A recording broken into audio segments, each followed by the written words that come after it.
सोचिए, एक दलित बेटी जिसे देखने के लिए लाखों लोग सड़कों पर उमड़ आते हैं। कारों का काफिला, पुलिस की सुरक्षा और सामने इंतजार करती भीड़ सिर्फ एक झलक के लिए मंच पर पहुंचते ही गूंजता है, जय भीम, जय भीम।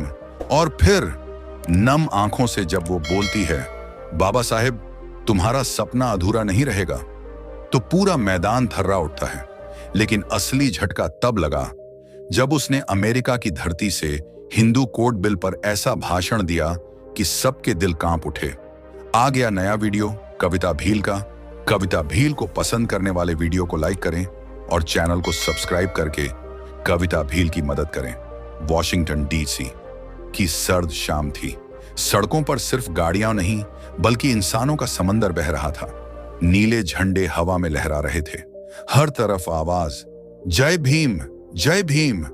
लोगों की आंखों में चमक थी। वो चमक किसी फिल्मी स्टार के लिए नहीं, किसी क्रिकेटर के लिए नहीं, बल्कि एक ऐसी बेटी के लिए थी जिसने अन्याय से टकराने की कसम खाई थी। कविता भील। काफिला धीरे धीरे आगे बढ़ रहा था। बीच में काली कार में बैठी थी कविता, चेहरे पर सादगी, आंखों में आत्मविश्वास और दिल में तूफान। उसके साथ थी हर्षिता गौर, हमेशा की तरह उसका साया। भीड़ इतनी थी कि पुलिस की बैरिकेडिंग भी टूटने की कगार पर थी। लोग सिर्फ एक झलक पाने को बेताब थे। जैसे ही कार रुकी, भीड़ गरज उठी, जय भीम, जय भीम। कविता धीरे धीरे मंच की सीढ़ियां चढ़ी। लाखों निगाहें उसी पर टिक गईं। जैसे ही उसने हाथ जोड़ा, पूरा मैदान गूंज उठा। आंखों में नमी लेकर कविता बोली, ये आंसू मेरी कमजोरी नहीं, ये उस कर्ज की याद है जो हम सब बाबा साहेब अम्बेडकर पर चढ़ा बैठे हैं। भीड़ में सन्नाटा, कुछ ही पल में तालियां और नारों का शोर।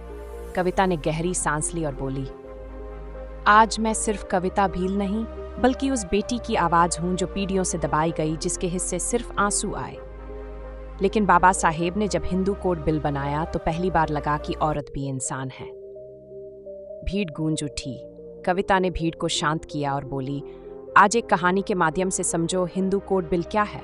सोचो, एक गांव है, वहां एक औरत कपती गुजर जाता है।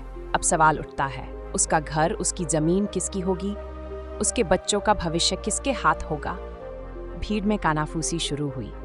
कविता ने तेज आवाज में कहा, हिंदू कोड बिल से पहले उस औरत का कोई हक नहीं था। उसे घर से निकाल दिया जाता, उसकी जमीन छीन ली जाती और वो अपने बच्चों के साथ दर दर भटकती। भीड़ से सिसकियां आने लगीं। कुछ औरतें आंखें पोंछ रही थीं। फिर कविता बोली, लेकिन बाबा साहेब ने कहा, नहीं, औरत को भी इंसान समझो, उसे भी बराबरी का हक दो। जमीन उसकी होगी, घर उसका होगा, बच्चे उसके होंगे और उनका भविष्य भी उसका होगा।